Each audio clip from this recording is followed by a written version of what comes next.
Hello friends, আশা করি সবাই ভালো আছো। আমিও তোমাদের ভালোবাসায় ভালো আছি। তো নতুন একটা ভিডিও নিয়ে হাজির হয়ে গেছি তোমাদের কাছে। আজ কার্তিক মাসের মঙ্গলবার, আজকে শেষ একাদশী। তো আজকে আমরা একাদশী করছি আমি, বৌদি আর বাবু মিলে। তো আজকে তুলসী দেবীর বিয়ের দিন। তো আমরা তুলসী দেবীকে আজকে স্নান করাবো আর বিয়ের উপকরণ যা যা লাগে সব দিয়ে তাকে সাজাবো।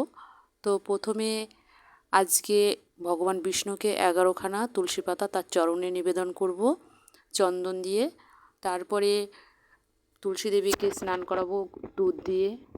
তারপর আছে গঙ্গার জল আর নিয়েছি, দেখো এই অনেক কিছু নিয়েছি। তো ঘিয়ের প্রদীপ ধরিয়েছি, লাল চূর্ণি নিয়েছি, তারপরে নিয়েছি সুতো, হলুদ। তো এটা আমরা তুলসী দেবীকে পরাবো।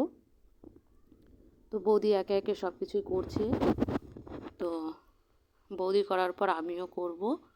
তো এই দেখো বৌদি কি সুন্দর তুলসী দেবী, যেহেতু আগে স্নান করানোর আগে আমরা ভগবান বিষ্ণুকে আমরা আগে তুলসী পাতা নিবেদন করব, যেহেতু বিষ্ণুর আরাধ্য দেবতা, তাই তাকে আগে করব। তারপরে আমরা তুলসী দেবীকে একে একে সব কিছু দিয়ে স্নান করাবো। দেখতে থাকো ভিডিওটা, আশা করি ভালো লাগবে, স্কিপ না করে দেখতে থাকো।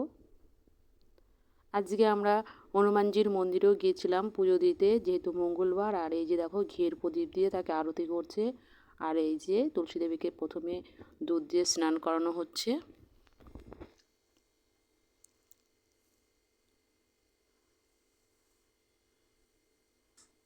তারপরে জল দিয়ে করানো হবে।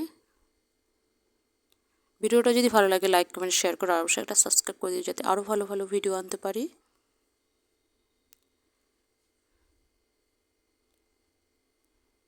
আর কার্তিক মাসে জানোই তো সবাই মন্দিরে মন্দিরে ঘিয়ের প্রদীপ জ্বালাতে যায়। এই মাসটা হলো দামোদর মাস, খুবই ভালো মাস। আর এই যে দেখো সুতোটা দিয়ে তুলসী দেবীকে সুন্দরভাবে জড়িয়ে দিচ্ছে।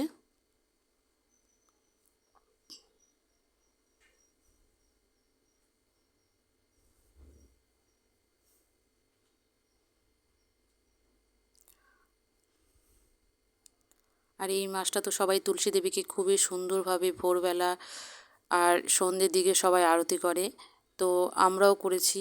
আর এই যে দেখো ঘিয়ের প্রদীপ দিয়ে আরতি করা হচ্ছে, তারপরে ফুল নিবেদন করা হবে, তারপরে তাকে